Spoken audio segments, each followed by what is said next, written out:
আসসালামু আলাইকুম ওরহমাতুল্লাহি ওবারকাতু। একদিন হজরত মুসা আলাহিসাল্লাম বনি ইসরায়েলের এক সভায় ভাষণ দিচ্ছিলেন। জৈনিক ব্যক্তি প্রশ্ন করলেন, মানুষের মধ্যে অধিক জ্ঞানী কে? হজরত মুসা আলাহিসাল্লামের জানা মতে তার চেয়ে অধিক জ্ঞানী আর কেউ ছিল না। তাই তিনি বললেন, আমি সবচেয়ে অধিক জ্ঞানী। মহান আল্লাহ তার এ জবাব পছন্দ করলেন না। এখানে বিষয়টি আল্লাহর উপর ছেড়ে দেওয়াই ছিল আদব, অর্থাৎ এই কথা বলে দেওয়াই উচিত ছিল যে মহান আল্লাহই ভালো জানেন কে অধিক জ্ঞানী। এই জবাবের কারণে মহান আল্লাহ হজরত মুসা আলাহিসাল্লামকে উহি নাজিল করে বললেন, দুই সমুদ্রের মিলনস্থলে অবস্থানকারী আমার এক বান্দা আপনার চেয়ে অধিক জ্ঞানী। এই কথা শুনে হজরত মুসা আলাহিসাল্লাম মহান আল্লাহর কাছে প্রার্থনা করে বলেন, তিনি অধিক জ্ঞানী হলে তার কাছ থেকে জ্ঞান লাভের জন্য আমার সফর করা উচিত। আরও বলেন, হে আল্লাহ, আমাকে তার ঠিকানা বলে দিন। মহান আল্লাহ বললেন, থলের মধ্যে একটি মাছ নিয়ে নিন এবং দুই সমুদ্রের মিলনস্থলের দিকে সফর করুন। যেখানে পৌঁছার পর মাছটি নিরুদ্দেশ হয়ে যাবে, সেখানেই আমার এই বান্দার সাক্ষাৎ পাবেন। হজরত মুসা আলাহিসাল্লাম মহান আল্লাহর নির্দেশনা অনুযায়ী থলের মধ্যে একটি মাছ নিয়ে সমুদ্র পথে নৌযান নিয়ে রওনা হন। সঙ্গে তার খাদেম ইউশা ইবনে নুনও ছিলেন। পথিমধ্যে নৌযানে থাকা প্রস্তরখণ্ডের উপর মাথা রেখে তারা ঘুমিয়ে পড়েন। এর কিছুক্ষণ পর হঠাৎ মাছটি নড়াচড়া করতে থাকে এবং থলে থেকে বের হয়ে সমুদ্রে চলে যায়। মাছটি জীবিত হয়ে সমুদ্রে যাওয়ার সঙ্গে সঙ্গে আরও একটি মুজিজা প্রকাশ পায়। এটি সমুদ্রের যে পথ দিয়ে চলে যায়, মহান আল্লাহ সে পথে পানির স্রোত বন্ধ করে দেন। ফলে সেখানে পানির মধ্যে একটি সুড়ঙ্গের মতো হয়ে যায়। ইউশা ইবনে নুন এই আশ্চর্যজনক ঘটনাটি প্রত্যক্ষ করছিলেন, কিন্তু তিনি এই বিষয়টির সম্পর্কে অবগত ছিলেন না যে যেখানে মাছটি জীবিত হয়ে চলে যাবে সেখানে তাদের থামতে হবে। মুসা আলাহিসাল্লাম যখন ঘুম থেকে জাগ্রত হন, তখন ইউশা ইবনে নুন মাছের এই আশ্চর্যজনক ঘটনা তার কাছে বলতে ভুলে যান এবং সেখান থেকে আরও সামনের দিকে রওনা হয়ে যান। পূর্ণ একদিন ও এক রাত সফর করার পর সকালবেলায় হজরত মুসা আলাহিসাল্লাম খাদেম ইউশা ইবনে নুনকে বলেন, নাস্তা আনো, এই সফরে যথেষ্ট ক্লান্ত হয়ে পড়েছি। নাস্তা চাওয়ার পর ইউশা ইবনে নুনের মাছের ঘটনা মনে পড়ে গেল। তিনি ভুলে যাওয়ার ওজর পেশ করে বললেন, শয়তান আমাকে এই বিষয়টি বলতে ভুলিয়ে দিয়েছিল যে মৃত মাছটি জীবিত হয়ে আশ্চর্যজনকভাবে সমুদ্রে চলে গেছে।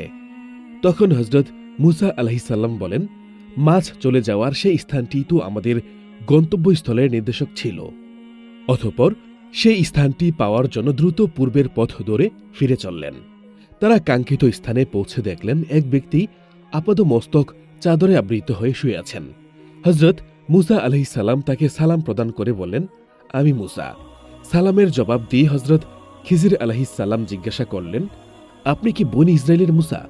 তিনি জবাব দিলেন, হ্যাঁ, আমি বনি ইসরায়েলের মুসা। আমি আপনার কাছ থেকে ওই বিশেষ জ্ঞান অর্জন করতে এসেছি যা মহান আল্লাহ আপনাকে শিক্ষা দিয়েছেন। হজরত খিজির আলাহিসাল্লাম বলেন, যদি আপনি আমার সঙ্গে থাকতে চান, জ্ঞান অর্জন করতে চান, তাহলে কোনো বিষয়ে কোনো প্রশ্ন করবেন না, যে পর্যন্ত না আমি নিজে তার স্বরূপ বলে দেই। এই কথা বলার পর উভয়ে সমুদ্রের তীর ধরে চলতে লাগলেন। ঘটনাক্রমে একটি নৌকা এলে তারা নৌকায় আরোহণের ব্যাপারে কথাবার্তা বললেন।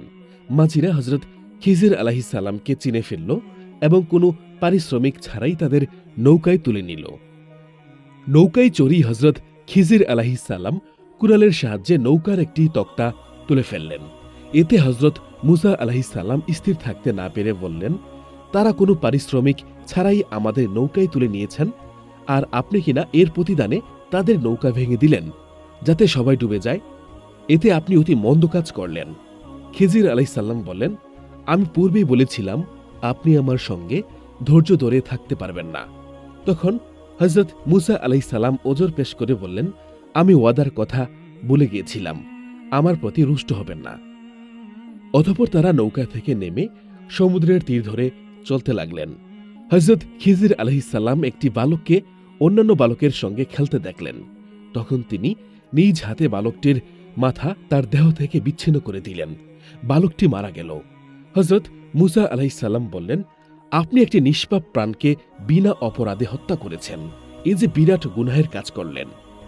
হযরত খিজির আলাইহিসসালাম বললেন, আমি তো পূর্বেই বলেছিলাম আপনি আমার সঙ্গে ধৈর্য ধরতে পারবেন না। হযরত মুসা আলাইহিসসালাম দেখলেন এই ব্যাপারটি পূর্বের চাইতে গুরুতর, তাই বললেন, এরপর যদি কোনো প্রশ্ন করি তবে আপনি আমাকে পৃথক করে দিবেন। আমার ওজর আপত্তি চূড়ান্ত হয়ে গেছে। অতঃপর আবার চলতে লাগলেন। এক গ্রামের মধ্য দিয়ে যাওয়ার সময় তারা গ্রামবাসীদের কাছে খাবার চাইলেন। তারা খাবার খাওয়াতে অস্বীকার করল। এই গ্রামের লোকেরা ছিল কৃপণ, অথচ মুসাফিরদের খাদ্য দান করা এবং অতিথিদের খাদ্য দান করা এবং অতিথিদের আতিথ্যতা করা প্রত্যেক ধর্মের সচ্চরিত্রের গুরুত্বপূর্ণ অংশ বলে পরিচিত। হযরত খিজির আলাইহিসসালাম এই গ্রামে একটি প্রাচীরকে হেলে পড়া অবস্থায় দেখতে পেলেন। তিনি নিজ হাতে প্রাচীরটি সোজা করে দিলেন। হযরত মুসা আলাইহিসসালাম অবাক হয়ে বললেন, আমরা তাদের কাছে খাবার চাইলে তারা দিতে অস্বীকার করল, অথচ আপনি তাদের এত বড় কাজ করে দিলেন। ইচ্ছা করলে এর পারিশ্রমিক তাদের কাছ থেকে আদায় করতে পারতেন। তখন হযরত খিজির আলাইহিসসালাম বললেন, এখন শর্ত পূর্ণ হয়ে গেছে, এটাই আমার ও আপনার মধ্যে বিচ্ছেদের সময়।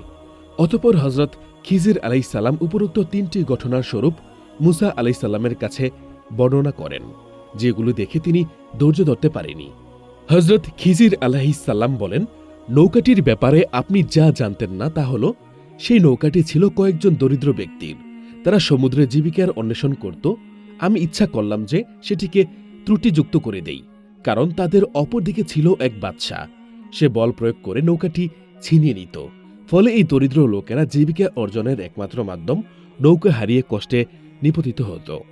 বালকটির ব্যাপারে হযরত খিজির আলাইহিসসালাম বলেন, তার মা বাবা ছিল ঈমানদার। আমার আশঙ্কা হল যে এই বালক তার খারাপ আচরণ ও কুফরির মাধ্যমে তাদের কষ্ট দিবে।